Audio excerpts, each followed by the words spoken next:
Hey, I hope everybody's doing well today. Today I want to talk to you about just guidances and instructions that we have to be very familiar with in order to be able to do this job. So we'll start with the big two, the lesson plan and 36.3.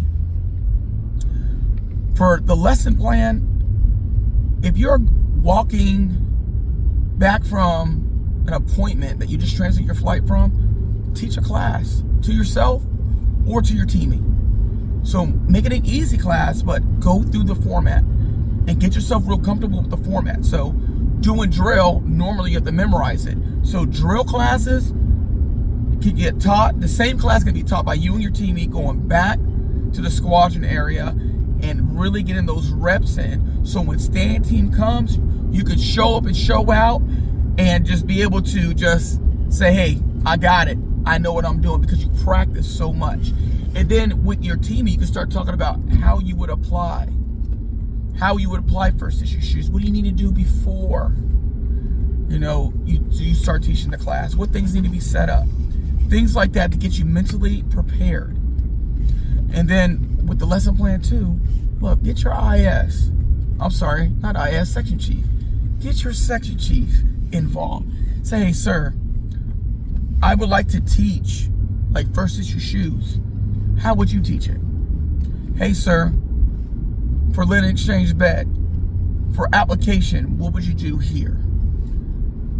Start talking about things over and over and over again and ask questions.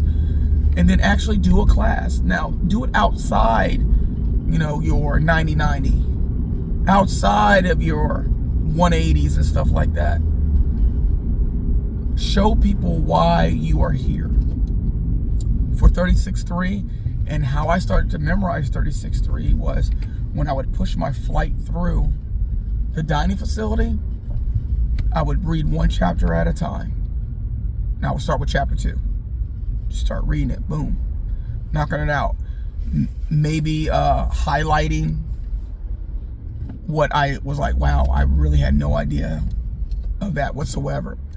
Especially no later than like 6:30, no later than 7:30, things like that you need to know about so that you're not late for anything. You're always proactive. You already understand. I'm going to go immediately into 36.2, which is retreat and parade ceremonies.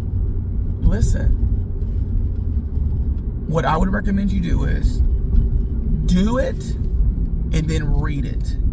So if you're a student right now, you're listening to this, you can read it, but you're gonna have a lot of questions. But once you see it and once you participate in it, then it's a lot easier to understand what's being written.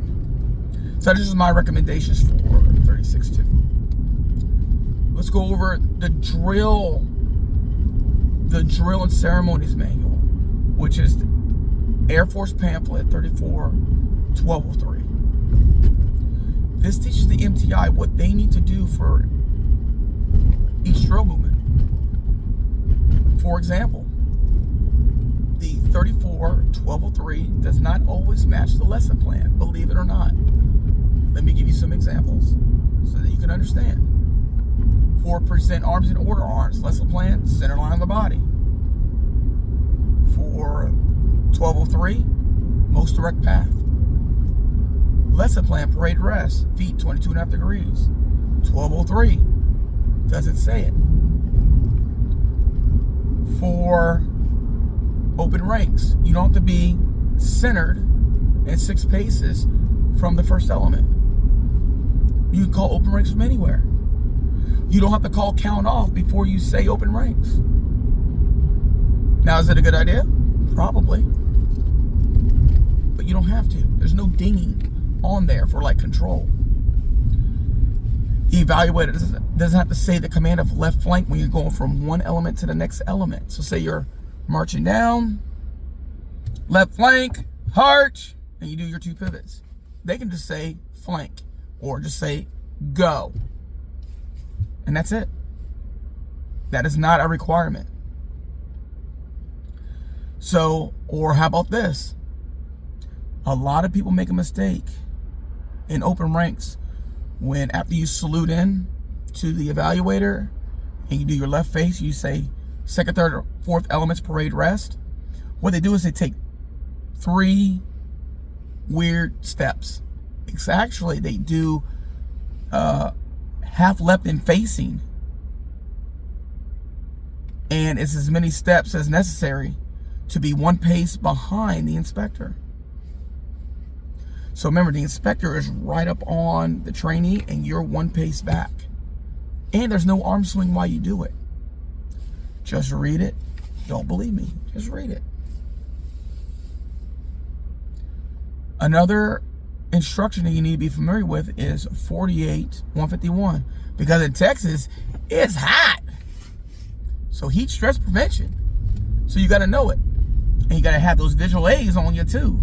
So 48 tack 1 and 48 tack 2. You got to have it on you. You got to know it.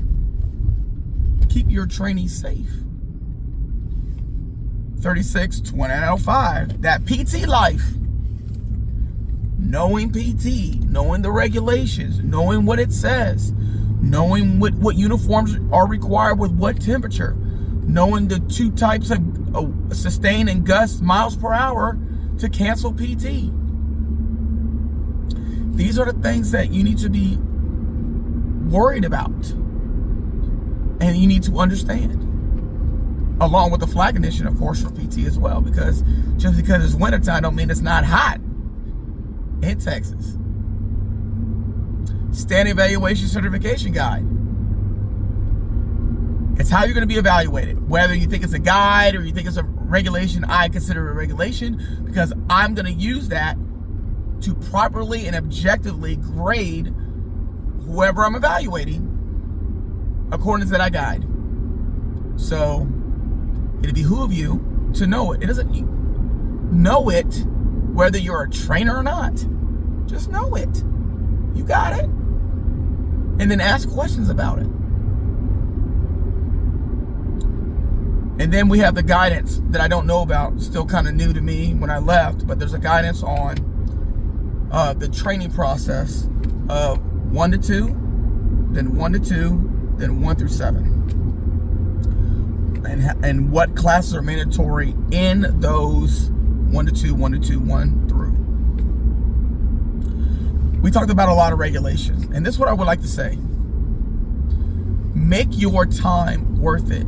I know that we want to relax, and like when the flights and classes and everything like that, and you're done with MTIR, hey, look, make it a task for you to hit 1 chapter a day, just 1, on whatever regulation and go all the way through it, so that you can be more equipped, so that you can keep these trainees safe, and so that you can be more comfortable doing this job.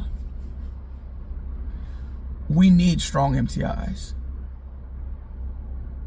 And we need you to be able to perform at a moment's notice. And the only way to do that is just to know it and feed yourself and feed your teamie. Don't forget your teamie. Make quizzes. Just make quizzes. 5 questions a chapter. It's just going to make you just feel a lot better. And then you can pass those quizzes out. Anyways, that's all I got.